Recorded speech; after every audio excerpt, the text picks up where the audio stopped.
A very happy new year to you and your loved ones. It's been a couple of weeks since we were last together for my Journeys and Insights update. I hope that the early days of 2022 are off to a fine start for you and you've managed the severe winter weather of these past several days without too much complication. I'm beginning to understand what it means to be a true Buffalonian.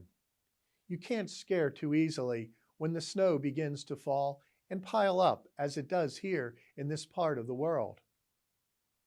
Just this past Monday, we observed our national holiday honoring Dr. Martin Luther King Jr., a leader whose message of equality and the inherent dignity of all people, regardless of the color of their skin, is as timely today as it was in his day. Dr. King was a man of his time for sure, but also a man for all time, who will forever be remembered as challenging our nation to live up to its founding promises and to safeguard the rights and privileges of all people and enable their full potential without hindrance or bias. I am so grateful for our Diocesan African American Catholic Commission and their work to promote the indelible contributions of African Americans to our Catholic faith and their impact in our communities here in Western New York, but also throughout our nation.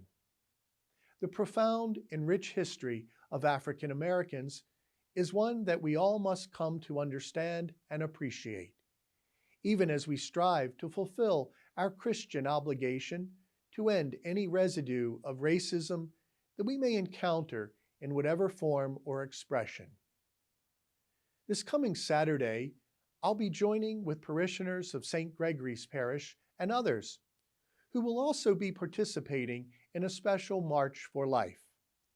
We'll continue to observe every precaution necessary during the continued COVID threat, while also attesting to our belief that God's most precious gift of life must be defended and cared for at every stage, from conception until natural death.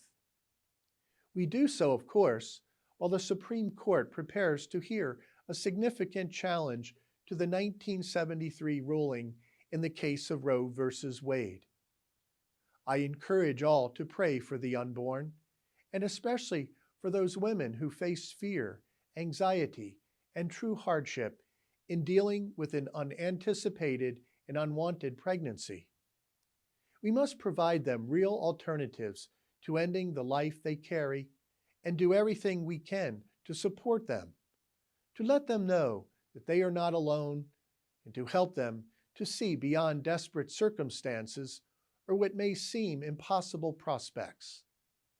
This is the work of our Mother Teresa Home and our Gianni Centers here in Buffalo, and their work has proved a blessing to so many women who have had the strength and courage to reach out for help. The close collaboration of all who are involved in our road to renewal continues in this new year, and you'll soon be hearing of further progress as we begin to activate our family of parishes model. I encourage you to regularly visit our dedicated page concerning the renewal and accessible on our diocesan website in order to keep informed about this important step in our journey together. It's all about better utilizing our resources from one parish to the next and more closely collaborating to share and promote our Catholic faith while addressing the significant spiritual and material needs across our diocese. Please stay engaged in your own parishes and with us as we continue this important journey that we've begun and are determined to continue. It's good to again have this chance to spend some time with you. Please know of my constant prayers for you and all whom you love as we move ahead into this new year.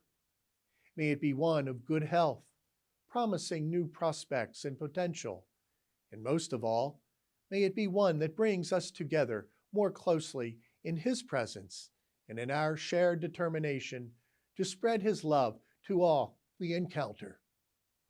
I look forward to sharing again with you very soon.